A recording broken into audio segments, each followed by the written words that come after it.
Breaking news చూస్తున్నాం. కర్నూలు జిల్లాలో చంటి cinema తరహా ఘటన చోటు చేసుకుంది. బీసీ కులానికి చెందిన యువతిని ప్రేమ వివాహం చేసుకున్నాడు దళిత యువకుడు. తమ అమ్మాయిని ప్రేమించి పెళ్లి చేసుకున్నాడనే కోపంతో అబ్బాయి తల్లికి మతి స్థిమితం లేని వ్యక్తితో పెళ్లి చేసేందుకు ప్రయత్నించారు అమ్మాయి తరపు బంధువులు.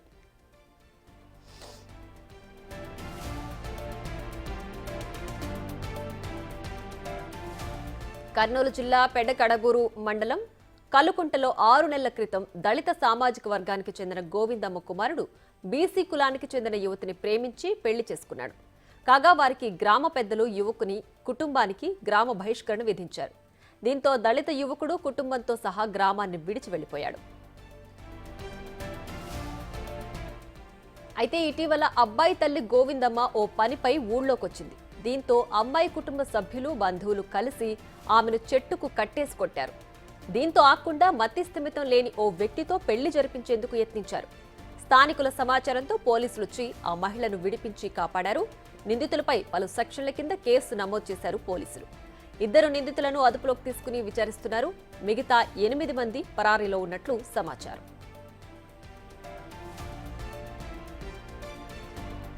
ఇక దళిత మహిళపై జరిగిన అమానుష దాడిపై ఉమ్మడి కర్నూలు జిల్లా వ్యాప్తంగా నిరసన సెగలు రాజుకున్నాయి. దళిత మహిళకు మద్దతుగా ఆందోళన చేపట్టాయి దళిత సంఘాలు.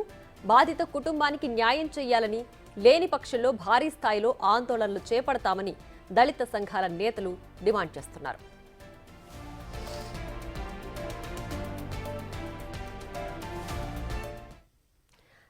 దీనికి సంబంధించి మరింత సమాచారం మా ప్రతినిధి శ్రీరామ్ లైవ్ లో అందించడానికి సిద్ధంగా ఉన్నారు. శ్రీరామ్, చెప్పండి, కర్నూలు జిల్లాలో జరిగిన ఈ అమానుష ఘటన అంటే ఆ మహిళను చెట్టు కట్టేసి కొట్టడమే కాకుండా ఒక మతి స్థిమితం లేని వ్యక్తితో పెళ్లి చేయించాలనే ఆలోచనలో ఆ కుటుంబ సభ్యులు కానీ బంధువులు కానీ ఉన్నారంటే అసలు వాళ్ళ మానసిక పరిస్థితి ఏ విధంగా ఉంది? అసలు ఈ కేసుకు సంబంధించి పూర్తి డీటెయిల్స్ ఏంటి? ప్రియా, కర్నూలు జిల్లా ఉండేటటువంటి కలుగుంట్ల గ్రామం ఏదైతే ఉందో గ్రామంలో ఒక దారుణమైనటువంటి ఘటన చోటు చేసుకుంది. అయితే అదే గ్రామానికి చెందినటువంటి ఈరన్న అనేటటువంటి యువకుడు అదే గ్రామానికి చెందినటువంటి ఒక యువతితో వివాహ కులాంతర సంబంధించినటువంటి వివాహం చేసుకోవడం జరిగింది. అయితే గ్రామంలో ఉండేటటువంటి యువకుడు దళిత సంబంధించినటువంటి వర్గానికి చెందినటువంటి యువకుడుగా చెప్తూ ఉన్నారు. అయితే అక్కడ ఉండేటటువంటి అమ్మాయి సంబంధించినటువంటి వర్గమేమో చాకలి సంబంధించినటువంటి కులానికి చెందిన వారు కావడంతో గ్రామంలో గతంలో 6 నెలల క్రితం జరిగినటువంటి వివాహం ఏదైతే ఉందో గ్రామంలో పెద్దలు కుదిర్చినటువంటి ఒక పంచాయతీలో దళితుల సంబంధించినటువంటి ఆ వీరన్న అనేటటువంటి యువకుడికి సంబంధించినటువంటి కుటుంబాన్ని బహిష్కరించడం జరిగింది. గ్రామంలో ఉండేటటువంటి వారు కూడా గతంలో తమ యువతికి సంబంధించినటువంటి వారు తల్లిదండ్రులు ఈరన్న సంబంధించినటువంటి తల్లిని దూషించడం జరిగింది. అయితే ఆ గ్రామాన్ని వదిలి ఎమిగనూరు సంబంధించినటువంటి పట్టణంలో తమ తల్లి జీవిస్తూ ఉన్నారు. అయితే ఈరన్న తమ పెళ్లి చేసుకున్నటువంటి యువతితో బెంగళూరులో తమ ఉద్యోగరీత్యా బెంగళూరులో స్థిరపడి అక్కడే ఉద్యోగం చేస్తూ ఉన్నారు. అయితే ఇటీవల జరిగినటువంటి ఈ ఘటన ఏదైతే ఉందో ఘటనకు సంబంధించి దాదాపుగా 6 నెలల కాలం గడిచింది. 6 నెలల తర్వాత నిన్న అదే గ్రామానికి తమ యువకుడు సంబంధించినటువంటి తల్లి అదే గ్రామానికి వెళ్ళింది. గ్రామానికి వెళ్ళినటువంటి క్రమంలో ఆ గ్రామంలో ఉండేటటువంటి చాకలి వర్గానికి చెందినటువంటి వారు కొంతమంది అక్కడికి వచ్చి ఆమె వచ్చిందనేటటువంటి విషయాన్ని తెలపడంతో ఆ యొక్క ఇంటికి చేరుకోవడం జరిగింది. ఇంటికి చేరుకున్నటువంటి క్రమంలో అక్కడి నుండి దాదాపుగా ఏదైతే ఆ గ్రామంలో ఉండేటటువంటి చాకలి సంబంధించినటువంటి వారి ఇళ్ళు ఉన్నాయో అక్కడి వరకు లాక్కెళ్ళి జుట్టు పట్టుకొని లాక్కెళ్ళడంతో పాటు ఆమెను దాడి చేయడం జరిగింది. దాడి చేసినటువంటి అనంతరమే అక్కడే స్థానికంగా ఇంట్లో ఏదైతే ఉందో ఇంటి సమీపంలోనే ఒక స్తంభానికి కట్టివేసి ఒక మతస్థిమితం లేనటువంటి ఒక వ్యక్తితో ఆమెను పెళ్లి చేయాలనేటటువంటి ఒక ఆలోచన ఉన్నట్టుగా కూడా తెలుస్తూ ఉంది. అయితే ఉండేటటువంటి 2 వర్గాలు, ఇటు దళితులు కావచ్చు అటు చాకలి సంబంధించినటువంటి 2 వర్గాల వారికి ఒక యుద్ధ వాతావరణమే తలపించింది. అక్కడ స్థానికంగా ఉండేటటువంటి వారు పోలీసులకు ఫిర్యాదు చేయడంతో పోలీసులు హుటాహుటిన సంఘటన స్థలానికి చేరుకొని అక్కడ జరిగినటువంటి ఘటనకు సంబంధించి 2 వర్గాలను చెల్లాచెదురుగా అక్కడ ఉండేటటువంటి వాటిని చెదరగొట్టడంతో కొంత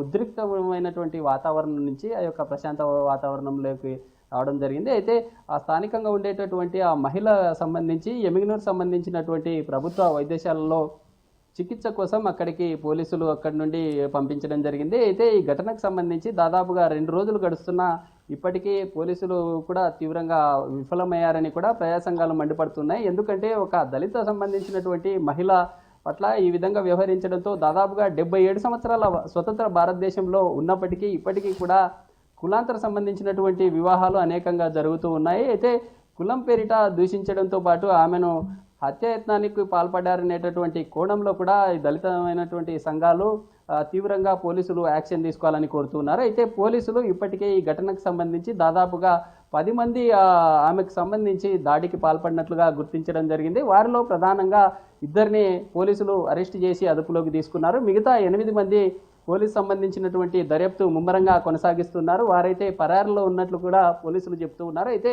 ఏదేమైనప్పటికీ ఉమ్మడి కర్నూలు జిల్లా వ్యాప్తంగా ఒక దళిత మహిళకు ఈ విధంగా జరగడం పట్ల సీరియస్గానే అయితే ప్రభుత్వం సంబంధించినటువంటి వారిపై సీరియస్గా జరిగినటువంటి ఘటనకు సంబంధించి ఇప్పటికైనా పోలీసులు పూర్తి స్థాయిలో ముమ్మరమైనటువంటి చర్యలు చేపట్టాలి. అయితే ఉండేటటువంటి పలు సెక్షన్ల కింద పోలీసులు కేసు నమోదు చేసినప్పటికీ ఆ సెక్షన్ల కింద ఉండేటటువంటి సెక్షన్స్ ఏవైతే ఉన్నాయో సెక్షన్ల కింద ఆమెను అక్కడ బంధించడంతో పాటు ఆమె మీద అటాక్ చేశారనేటటువంటి సెక్షన్స్ మాత్రమే ఉన్నాయి. అయితే కఠినంగా ఎస్సీ ఎస్టీ చట్టాలతో పాటు ఇటీవల వచ్చినటువంటి బిఎస్ అనేటటువంటి ఈ నూతనంగా ఆధునికంగా వచ్చినటువంటి చట్టాలు ఏవైతే ఉన్నాయో ఆ చట్టాలను అప్డేట్ చేసినటువంటి క్రమంలో ఎస్సీ ఎస్టీ సంబంధించినటువంటి దళిత రైట్. అయితే ఇప్పుడు ఎవరైతే పరారీలో ఉన్నారో వాళ్ళలో అమ్మాయి తరపు కుటుంబ సభ్యులు కావచ్చు, లేదంటే బంధువులు కావచ్చు ఉన్నారా, లేదంటే గ్రామ పెద్దలు ఉన్నారా? అంటే గ్రామ బహిష్కరణ చేసిన గ్రామ పెద్దలకి పోలీసులు ఏమైనా చర్యలు తీసుకునే అవకాశం ఉందా?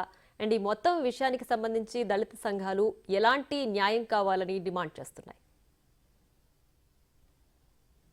ప్రియా, నిన్న రాత్రి స్థానికంగా ఉండేటటువంటి ఆదోని సమీపంలో డిఎస్పీని అక్కడ ఉండేటటువంటి దళిత సంఘాలతో పాటు దళిత నాయకులు కూడా అక్కడికి వెళ్ళి డిఎస్పీని కోరడం జరిగింది. అయితే ఉండేటటువంటి ఈ 10 మంది ఎవరైతే ఉన్నాయో ఎఫ్ఐఆర్లో నమోదు చేసినటువంటి ఈ 10 మందిలో కీలకంగా 2 పోలీసులు అదుపులోకి తీసుకొని అరెస్ట్ చేయడం జరిగింది. మిగతా 8 మంది ఈ ఉండేటటువంటి అమ్మాయి సంబంధించినటువంటి బంధువులతో పాటు గ్రామ సంబంధించినటువంటి పెద్దలుగా కూడా చెప్తూ ఉన్నారు. అయితే ప్రధానంగా ఉండేటటువంటి 10 మంది ఎవరైతే ఉన్నారో అందులో మహిళ కావడంతో మహిళలే దాడి చేశారు, మహిళలే జుట్టు పట్టుకొని ఆమె మీద అటాక్ చేశారంటూ కూడా ఎఫ్ఐఆర్లో ప్రాథమికంగా పోలీసులు నిర్ధారించడం జరిగింది. అయితే గతంలో పోలీసులు ఉన్నప్పటికీ చట్టాలు ఉన్నప్పటికీ పోలీస్ స్టేషన్లను ఎందుకు ఆశ్రయించడం లేదు? 6 నెలల క్రితం జరిగినటువంటి ఈ కులాంతర వివాహం పట్ల పోలీసులకు తెలపలేదా?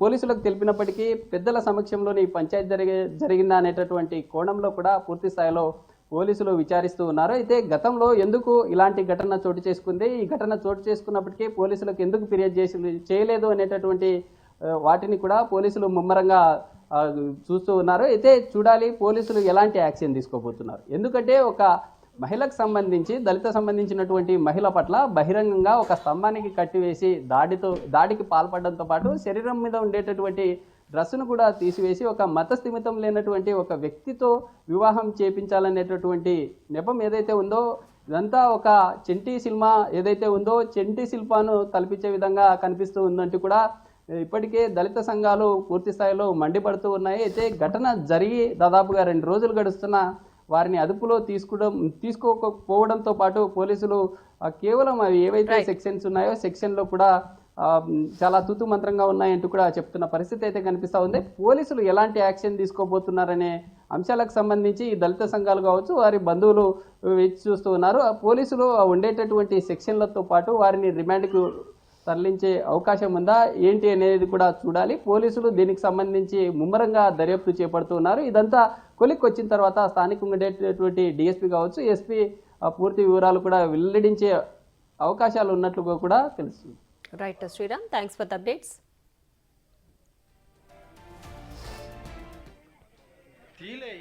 ఏమి మనం ఏం తప్పు చేయలేదు, ఏం లేదు. తప్పలేదు. ప్రూఫ్ కోసం